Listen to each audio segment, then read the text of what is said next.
La siguiente presentación es para la materia de semiconductores por parte del maestro Herrera García Jesús Rigoberto, y los integrantes del equipo son Herrera Páez Jacén, Ponce Barba Paloma y Ruiz Aceves Carlos Osvaldo.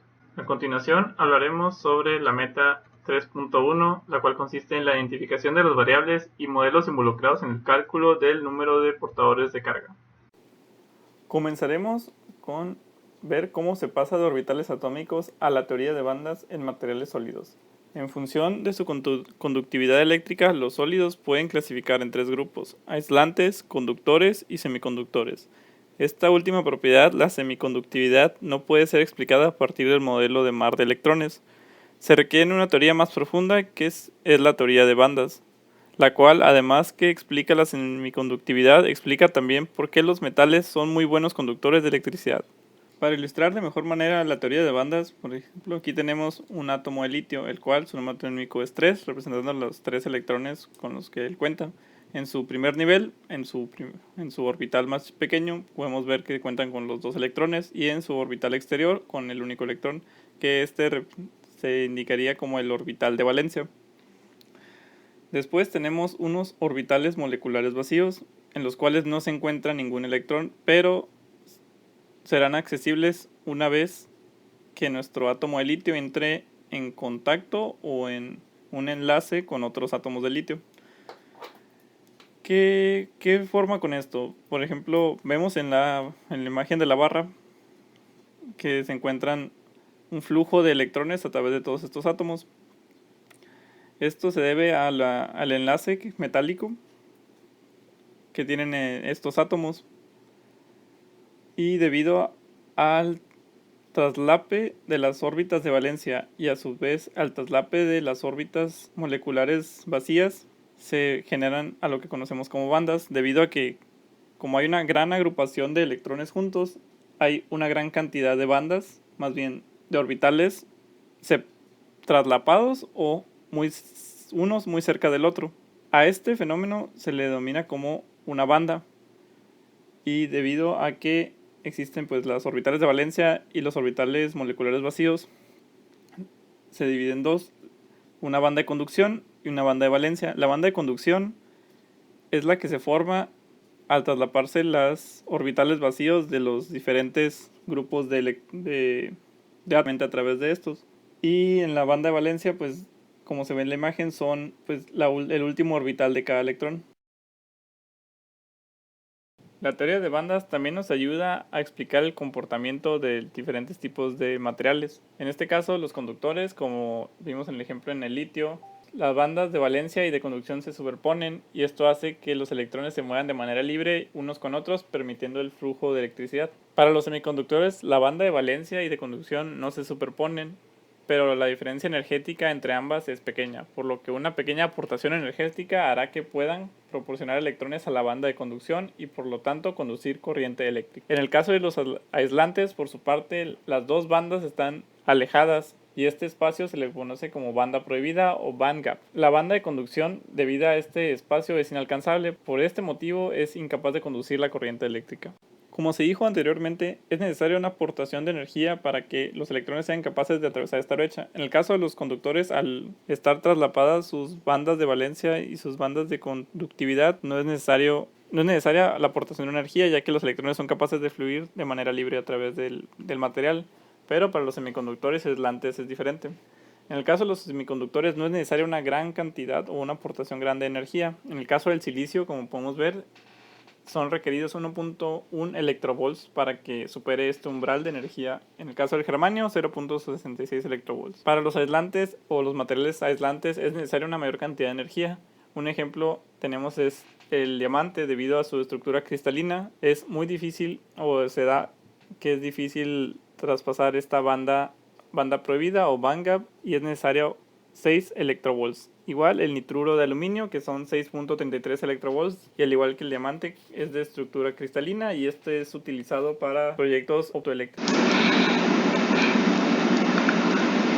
Existen tres tipos principales de mecanismos para transmitir energía.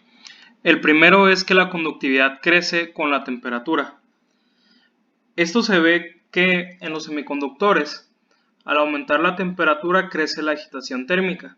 Se rompen enlaces atómicos y se crean pares de electrón hueco.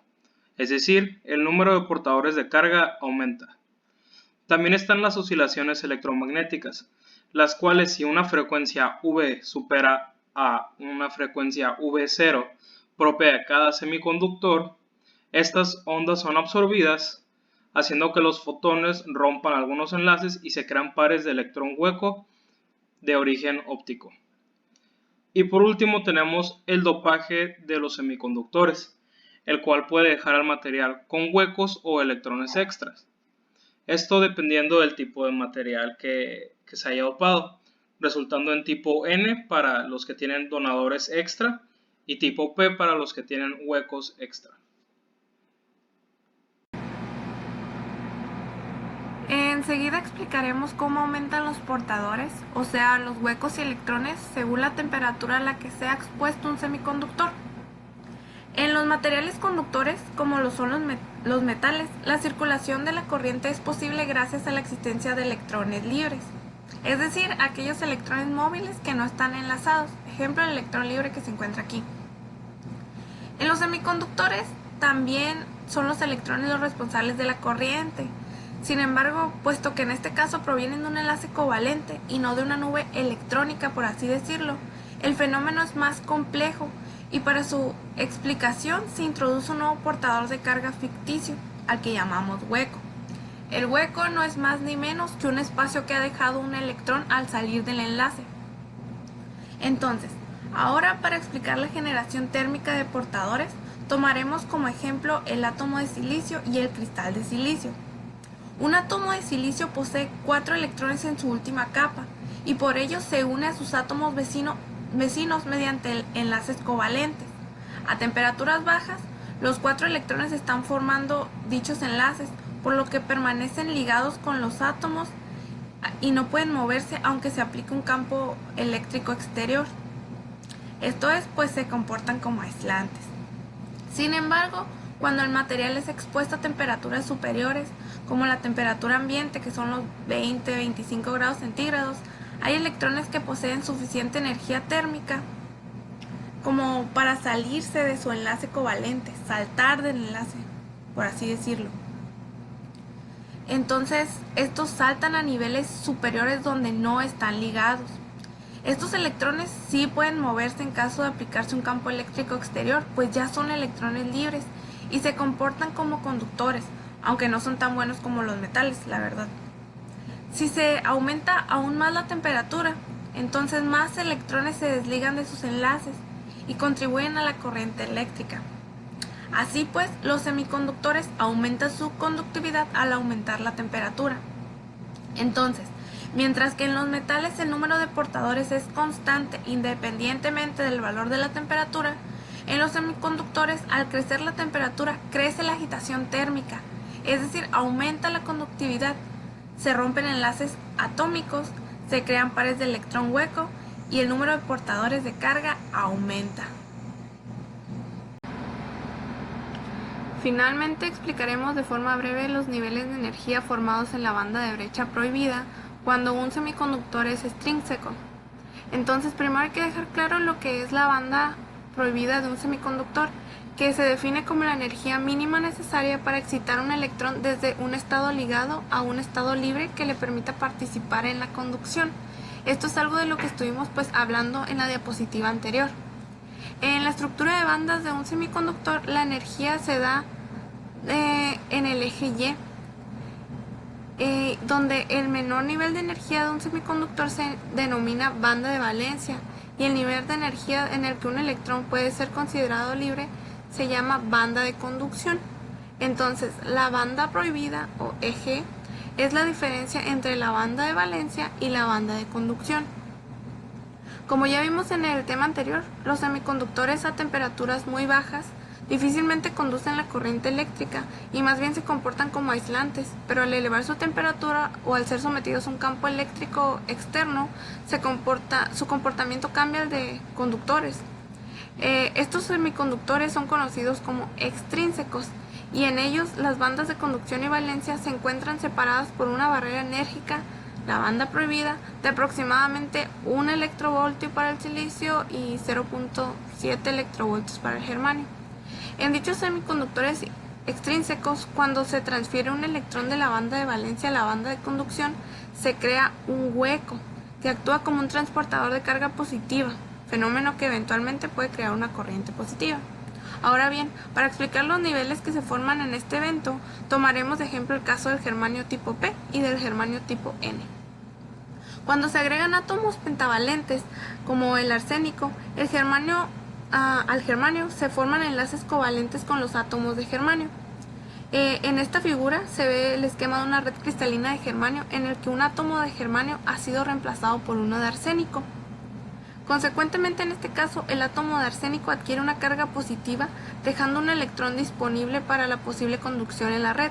Este proceso da por resultado un semiconductor de germanio cuyas propiedades han sido modificadas, pues en el semiconductor formado hay más electrones disponibles y el material se denomina ahora semiconductor tipo N. En forma similar, en la impureza agregada con átomos trivalentes, como el galio, se forman nuevamente enlaces covalentes con el germanio, pero ahora se tendrán cargas positivas disponibles, huecos, ya que el aceptor, el galio por ejemplo, solo tiene un electrón en su capa más externa. De la misma forma, cuando se agrega como impureza átomos de galio a la matriz de germanio, se forma otro semiconductor extrínseco, al cual ahora se le denomina semiconductor tipo P. Entonces, al agregar en forma controlada alguno de los dos tipos de impurezas a una matriz de germanio muy puro, se dice que el germanio ha sido dopado. Cuando se dopa un semiconductor intrínseco, las bandas de valencia y de conducción se hallan más cerca de un material en el material original. Esto significa que la barrera de energía, o sea, la banda prohibida, ha sido reducida, siendo ahora menor a 0.7 electrovoltios, como habíamos mencionado. En este caso, cuando la impureza es un donador, los niveles de energía de la impureza se encuentran inmediatamente debajo de la banda de conducción del germanio, de manera que los electrones débilmente ligados a la impureza ahora pueden ser promovidos más fácilmente a dicha banda.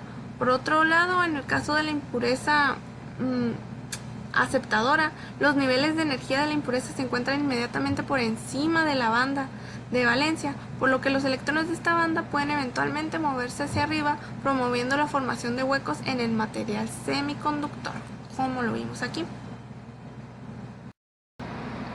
Bien, pues por nuestra parte sería todo. Entre las fuentes de referencia se encuentran algunos videos de YouTube, así como PDFs académicos y algunas páginas de internet que se pueden consultar a través de los siguientes links.